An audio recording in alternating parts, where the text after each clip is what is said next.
നാമത്തിന് മഹത്വം ഉണ്ടായിരിക്കട്ടെ. പരിശുദ്ധ ദൈവമാതാവ് ജീവനോടെ പ്രത്യക്ഷപ്പെട്ട ഈ അൾത്താരയിൽ വന്ന് സാക്ഷ്യം പറയാൻ എന്നെ അനുഗ്രഹിച്ച ദൈവപിതാവിനും ഈശോയ്ക്കും പരിശുദ്ധ ദൈവമാതാവിനും കോടാനുകോടി നന്ദി പറയുന്നു. ഇവിടെ വന്ന് സാക്ഷ്യം പറയാൻ വൈകിയതിന് മാപ്പ് ചോദിക്കുന്നു. എൻ്റെ പേര് സവിത ജോസ്. തൃശ്ശൂർ ജില്ലയിലെ ചാലക്കുടിക്കടുത്ത് കുഴിക്കാട്ടുശ്ശേരി സെൻറ്റ് മേരീസ് ചർച്ച് ഇടവകാംഗമാണ്.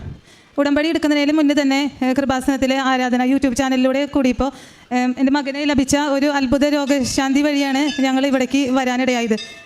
ഇവനിപ്പോൾ ഞങ്ങൾക്ക് 3 മക്കളാണുള്ളത്. ഇത് ഏറ്റവും ഇളയ ആളാണ്. ഇവനിപ്പോൾ 7th സ്റ്റാൻഡേർഡിലാണ് പഠിക്കണേ. ഇവൻ്റെ 2nd സ്റ്റാൻഡേർഡിലേക്ക് കടക്കുന്ന സമയത്ത് ഇവനൊരു വയറുവേദന വന്നു. ഭയങ്കര ശക്തിയായിട്ടുള്ള വയറുവേദനയായിരുന്നു. ഇവനെ ഹോസ്പിറ്റലിൽ കൊണ്ടുപോയി ഡോക്ടറെ കാണിച്ചപ്പോൾ സ്കാൻ ചെയ്തപ്പോൾ അതിൽ വയറ്റിൽ നിറച്ച് കഴലകളാണെന്ന് ഡോക്ടർ പറഞ്ഞു. അപ്പോൾ അത് കേട്ട് ഞങ്ങൾ ആകെ പേടിച്ചപ്പോൾ ഡോക്ടർ പറഞ്ഞു, ഇത് പേടിക്കേണ്ട, ഇത് വയറുമേ എന്തെങ്കിലും ശക്തിയായിട്ട് അടിച്ച് കൊണ്ടിട്ടോ അല്ലെങ്കിൽ വയറടിച്ച് വീണിട്ടൊക്കെയാണ് ഇത് വരുന്നത്. അപ്പോൾ ഇതിൻ്റെ ബുദ്ധിമുട്ട് എന്തെന്ന് വെച്ചാൽ ഇത് ഇവനൊരു വിധം വലുതാവുന്നത് വരെ വേദന ഇങ്ങനെ വന്നുകൊണ്ടിരിക്കും. തുടർച്ചയായിട്ട് മരുന്ന് കഴിക്കണം, ഫുഡ് കൺട്രോൾ ചെയ്യണം. അതായത് ബേക്കറി പലഹാരങ്ങളൊന്നും കഴിക്കാൻ പാടില്ല. ആവിയിൽ വേവിച്ച ഭക്ഷണ സാധനങ്ങൾ മാത്രമേ കഴിക്കാൻ പാടുള്ളൂ. ഇറച്ചി കഴിക്കാൻ പാടില്ല. കട്ടിയിലുള്ള ഒരു ഭക്ഷണവും കഴിക്കാൻ പാടില്ല. ഫ്രൂട്ട്സിൽ ഓറഞ്ചും അങ്ങനെ കഴിക്കാൻ പാടില്ല.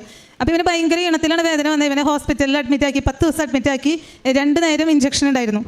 അപ്പോൾ ആരെങ്കിലും അങ്ങനെ 10 ദിവസം കഴിഞ്ഞ് ഡിസ്ചാർജ് ചെയ്ത് വീട്ടിലേക്ക് വന്നു. അപ്പോൾ ഇവനെ ആരെങ്കിലും കാണാൻ വന്നാലോ അല്ലെങ്കിൽ വീട്ടിലേക്ക് വല്ല വിരുന്നുകാർ വന്നാലോ എന്തെങ്കിലും ഒരു ഭക്ഷണം കൊണ്ടുവന്നാൽ പോലും ഇവനത് ഒന്നും കഴിക്കാൻ പറ്റില്ല. കൊച്ചുകുട്ടികൾക്ക് ആവിയിൽ വേവിച്ച പലഹാരങ്ങൾ അത്ര വലിയ ഇഷ്ടമില്ല. എന്നാൽ ഇങ്ങനെയൊക്കെ ശ്രദ്ധിച്ചാലും ഇവന് മരുന്ന് സ്ഥിരമായിട്ട് കഴിച്ചാലും ഈ ഡോക്ടർ പറഞ്ഞ പോലെ ഇടയ്ക്കിടയ്ക്ക് വയറുവേദന വരും. മിക്ക ദിവസം സ്കൂൾ മുടങ്ങും. അപ്പോൾ ഞങ്ങൾ വേറൊരു ഡോക്ടറെ മാറി കാണിച്ചു. ആ ഡോക്ടർ ഇതുപോലെ തന്നെ പറഞ്ഞേ.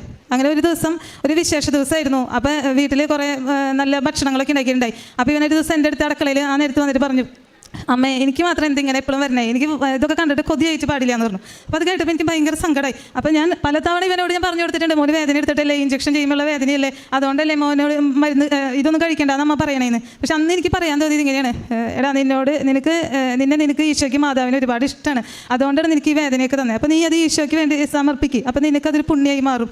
അങ്ങനെ ഇവൻ ചെയ്തോന്ന് എനിക്കറിയില്ല. അങ്ങനെ ഞാൻ ഇവനോട് പറഞ്ഞു കൊടുത്തിട്ടുണ്ടായിരുന്നു. അങ്ങനെ ഒരു ദിവസം അപ്പോൾ മിക്ക ദിവസം സ്കൂൾ മുടങ്ങും. അങ്ങനെ ഒരു ദിവസം സ്കൂൾ മുടങ്ങി ഇവൻ വീട്ടിലിരിക്കായിരുന്നു. ഞാനും ഇവന് മാത്രമേ ഉണ്ടായിരുന്നുള്ളൂ. അപ്പോൾ ഞാനിവിടെ ഞങ്ങളുടെ വീട്ടിൽ ആരാധന വെച്ചിട്ടുണ്ടായിരുന്നു. അത് കൃപാസനത്തിലെ ആരാധനയായിരുന്നു. ഞാൻ ആരാധന കൂടിയിട്ട് അപ്പോൾ ഞാൻ ഒറ്റയ്ക്കായ കാരണം എനിക്ക് നല്ലോണം ഇരുന്ന് പ്രാർത്ഥിക്കാൻ പറ്റി. എനിക്ക്